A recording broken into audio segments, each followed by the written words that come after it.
আহোম শাসনৰ ইতিহাস ধৰি ৰখা কুটুহা বাঁহ চিনি পায়নে? বৰটোক প্ৰতিহত কৰিব পৰা বিশেষ শক্তিশালী বাঁহবিধেই হৈছে কুটুহা বাঁহ। মোমাই তামুলী বৰবৰুৱাৰ দ্বাৰা ৰোপণ কৰা হৈছিল কুটুহা বাঁহ।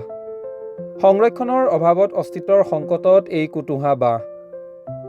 আহোম শাসনৰ সময়ত আহোমৰ ৰাজধানীক সুৰক্ষিত কৰি ৰখাৰ স্বাৰ্থত বিশেষ ভূমিকা পালন কৰি অহা এবিধ বিশেষ বাঁহ হৈছে কুটুহা বাঁহ। বৰ্তমান সময়তো এই বাঁহ দেখিবলৈ পোৱা যায় নাজিৰাৰ বাঁহগড় অঞ্চলত। বাঁহ শিল্পই GI টেগ লাভ কৰাৰ সময়তে আজি আমি পৰিচয় কৰাই দিবলৈ লৈছোঁ এজোপা বিশেষ বাঁহ। বাঁহ নহয় যেন এক সৈনিকহে। শত্ৰুৰ কাঁড়, জাঠি কিম্বা বৰটোক প্ৰতিহত কৰিবৰ বাবে কুটুহা বাঁহ স্বৰ্গদেউ প্ৰতাপ সিংহৰ ৰাজত্বৰ সময়ত বাঁহগড়ত মোমাই তামুলী বৰবৰুৱাৰ দ্বাৰা ৰোপণ কৰা হৈছিল। 1603 পৰা 1641 খ্ৰীষ্টাব্দত স্বৰ্গদেউ প্ৰতাপ সিংহৰ ৰাজত্বকালত ৰোপণ কৰা এই বাঁহে এক প্ৰকাৰৰ সুৰক্ষিত কৰি ৰাখিছিল আহোমৰ ৰাজধানীক। গড়খাৱৈৰ সমীপতে ৰোপণ কৰা এই বাঁহৰ মাজেৰে শত্ৰুপক্ষই আক্ৰমণ কৰাটো আছিল এক প্ৰকাৰ অসম্ভৱ। এতিয়া কুটুহা বাঁহ ফুলিছে। সংৰক্ষণৰ অভাৱত অৱহেলিত হৈ পৰি ৰোৱা এই বাঁহ সম্পৰ্কে অধ্যয়ন কৰাৰো থল আছে। অৱহেলিত হৈ পৰি ৰোৱা কুটুহা বাঁহ সংৰক্ষণৰ দাবী তুলিছে বুৰঞ্জীবিদসকলে। কুটুহা বাঁহ জঁটিয়া আৰু কাঁইটেৰে ভৰা, যাৰ মাজেদি শত্ৰুৰ বৰটোপৰ গুলী আৰু কাঁড় সৰকি আহিব নোৱাৰিছিল। লগতে কুটুহা বাঁহৰ শিপাই খাৱৈৰ মাটি খামুচি ধৰি নখহাকৈ ৰাখিছিল।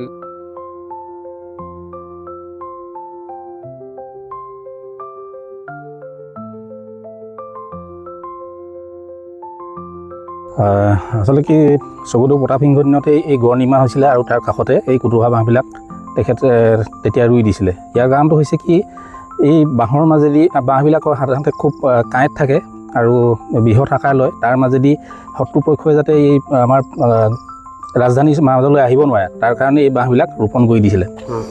এতিয়া বৰ্তমান কি হৈছে, এই গড়ৰ কিনাৰত থকা বাঁহবিলাক অস্তিত্বৰ সংকটত পৰিছে। আপোনালোকে দেখিছে পিছফালে এই বাঁহবিলাকৰ শুকাই গৈছে।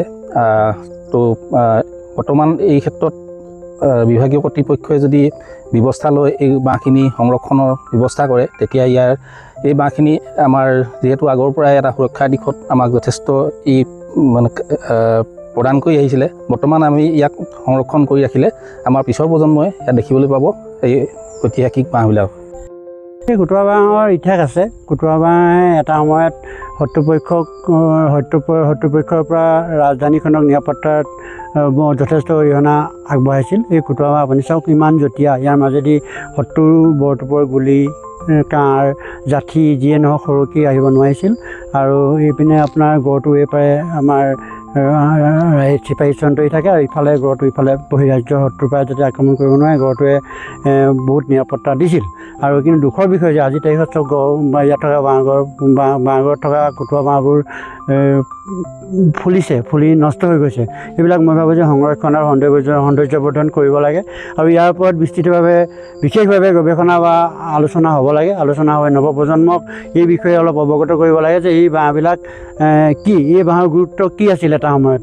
আৰু যে এই অঞ্চলটোৰ আপুনি জানে আমাৰ নাজিৰাখন এটা ঐতিহ্যৰে ভৰি থকা অঞ্চল। ইয়াত বিভিন্ন সূৰ্য বিজয়ৰ ৰাজত্ব কৰা আহোমৰ 600 বছৰীয়া ৰাজত্বকালৰ বহু ইতিহাস জড়িত হৈ আছে, যিবিলাক তাৰ এটা অন্যতম হ'ল আমাৰ বাঁহগড়। আৰু বাঁহগড়ৰ ইয়াত থকা যিখিনি কুটুহা বাঁহ, এই কুটুহা বাঁহখিনিয়ে আমাৰ অতীতৰ বুৰঞ্জী কঢ়িয়াই আজিও আছে।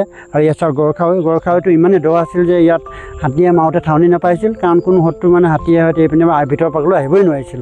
আৰু ইয়াত অনবৰতে চিপাহী চন্তৰীয়ে গিজগিজাই আছিল। চিপাহী চন্তৰীৰ চাউনি আমি আজিলৈকে অৱশিষ্ট পোৱা নাই, যদিও বুৰঞ্জীত উল্লেখ আছে যে এইবিলাকত পূৰা সংৰক্ষণ আৰু সৌন্দৰ্যবৰ্ধন কৰিব লাগে, যিটো অতি প্ৰশংসনীয়। আৰু আমি চৰকাৰ বা বিভাগীয় কৰ্তৃপক্ষক অনুৰোধ জনাম যাতে এই কুটুহা বাঁহখিনি সংৰক্ষণ আৰু সৌন্দৰ্যবৰ্ধন কৰি আমাৰ নৱপ্ৰজন্মৰ বাবে অধ্যয়নৰ এটা পাঠ মুকলি কৰিব লাগে।